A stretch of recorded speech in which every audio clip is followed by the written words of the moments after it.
Serving those who serve report tonight. One side of the military, veterans sometimes struggle to find the kind of brother or sisterhood they had when they were serving overseas, and others may be left idle with hands. On this Memorial Day, our KTK anchor Cynthia McLaughlin now introduces us to a North Texas nonprofit organization that is helping our former service members transition back to civilian life. Their time serving our country has come to an end.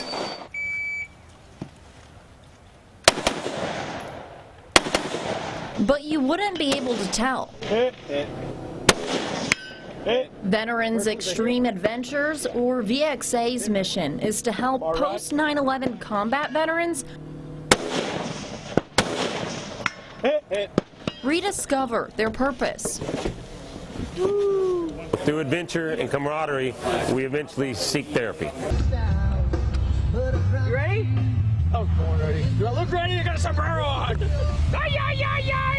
VXA founders say they formed the group based on what veterans want.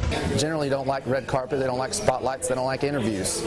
No, you're not going to get a grown man to sit around the table and talk about their feelings, no matter who they are, especially not veterans. How about my foot?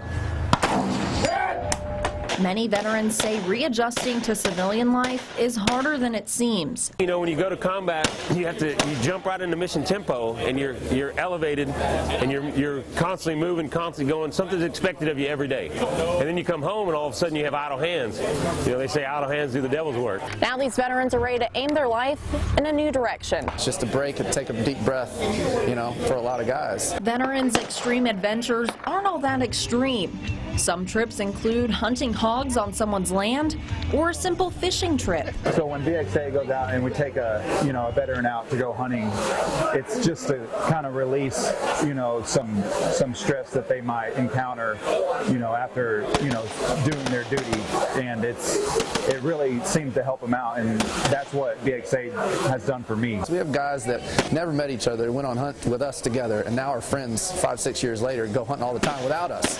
One property owner says they do just as well as a professional trapper, which could cost several $1,000s. And every time they come out, they're able to kill hogs. The last time they were up, they shot 2 bobcats. So that's something that helps our herd as well. Go right, half target.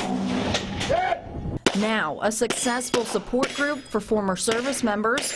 That wasn't the original plan. Founders wanted to make hunting safer for disabled veterans.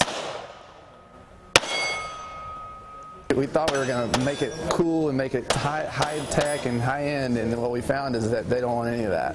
They want as little help as possible, and we have guys that have no legs that they just, hey, just throw me on your back for a few minutes. We can get there. After these, men and women fought for our freedom. Learning how to cope with everyday life after, your service to the country.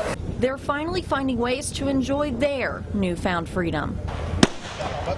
Reporting in Crescent, Cynthia McLaughlin, KETK News. And while VXA was based out of the Dallas-Fort Worth area, they're open to any veteran that's interested, including our neck of the woods. So if you'd like to join or are interested in volunteering your land for vets to come to hunt or fish on, find out how to do that on our website, easttexasmatters.com.